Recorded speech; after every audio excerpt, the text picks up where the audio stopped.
Thanks for joining us on the News at 10. We begin with developments in Plateau State, where angry residents in Bokkos local government area of the state on Friday set ablaze the house of the district head, Michael Adanchi, in Bokkos town. The monarch was alleged to have left the community with his family as a result of the attacks. TVC's Funam Joshua reports that the security agencies arrested 10 members of the community, an action that angered the residents. The reports. This is the house of the paramount ruler of Bokkos here in Bokkos local government area, Plateau State. As you can see, the house has just been set ablaze by angry youths. They are angry as alleged that the paramount ruler is supposed to be with them at this moment, but is nowhere to be found. Women are protesting the arrest of 10 members of the Bokkos community by security operatives. They were allegedly arrested in connection with the Christmas Eve killings by the security operatives. The protesters, mostly women, are out to protest what they described as injustice and bias on the part of the security agencies. The angry mob then set ablaze the house of the paramount ruler for allegedly fleeing the community with his family, leaving the locals behind. What happened today is an incident of anger. And it's a reaction because of many young people are arrested.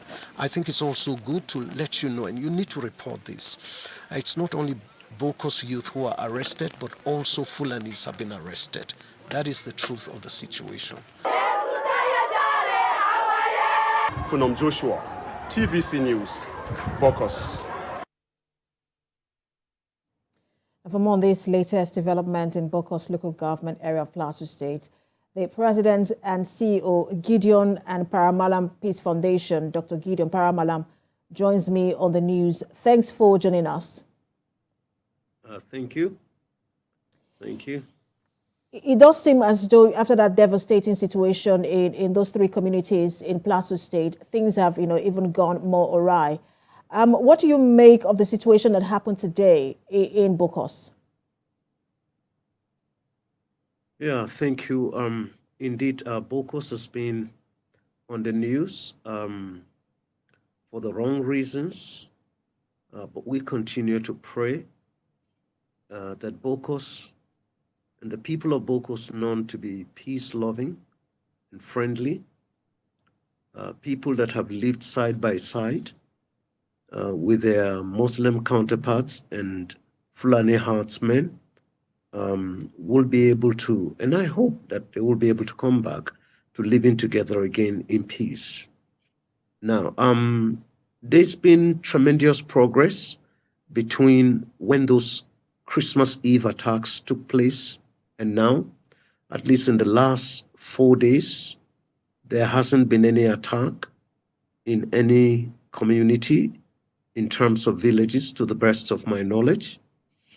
But unfortunately, a few things happened on Wednesday and yesterday, and then some youths were arrested, and the woman got very, very angry. We were there. We were making a visit today under an initiative of our Peace Foundation called Touching Lives for Peace. We'd gone with some humanitarian relief to encourage the people and support them. But unfortunately, the women were already out on the streets at the police station. They were really angry. We tried to calm them down. But unfortunately, some elements were very upset with the traditional ruler for whatever reason. And they went there and they burned his office. I think it's his office, not the residence. But I think it's anger because according to them, their youths were arrested and they don't know where their youths are. And they felt that they have If I may quickly come in, apologies for interrupting you, staying on the arrest of the youths, are there indications as to why these youths were arrested? Is there a reason that the police is giving for arresting them? And are there indications that they were arrested just indiscriminately? Well, if you want, a twist to it is that I don't even think the police has owned up to say that they arrested anybody. But that's what those women are saying. They can't see their children. Some of them say they've been driven out of their villages. Many of them are IDPs, and they are not getting any justice. And to add salt to injury, allow me to use that expression, some of their youths were picked up. So to be honest with you, let the police explain to us. It's important to get the police to explain, because what will stir up so much anger should be concerning to our citizens, Nigerian citizens.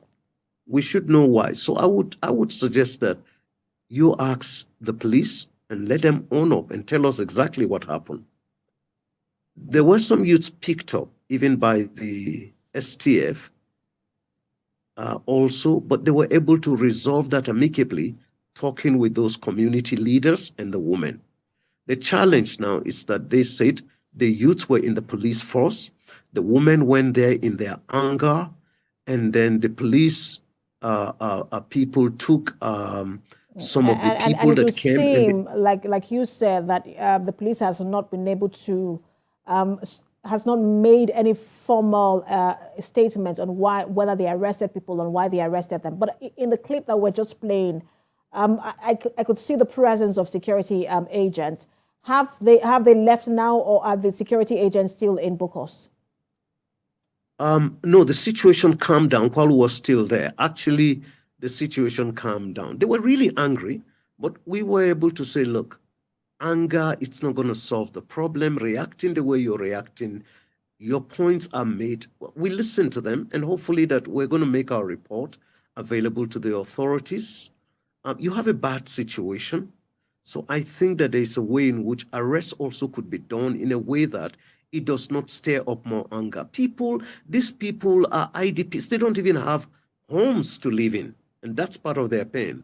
They say they were driven from their homes, and now again, arrests are being made, their children are being taken. So for them, it's double victimization. So I think the police can come and explain exactly what happened. It's unfortunate that the house of the traditional ruler was burned, but I haven't said this, quite frankly. I think we're pushing for peace. It's not going to be easy. The journey of peace. Obviously, like you said, it's not going to be easy. All sides are on the edge. We'll see how this particular situation is resolved, especially by NGOs like yours on the ground. Thank you so much for talking to us. As always, President and CEO, Gideon and Para-Mallam Peace Foundation, Dr. Gideon Para-Mallam. Thank you. Thank you so much. Thank you, Lucy.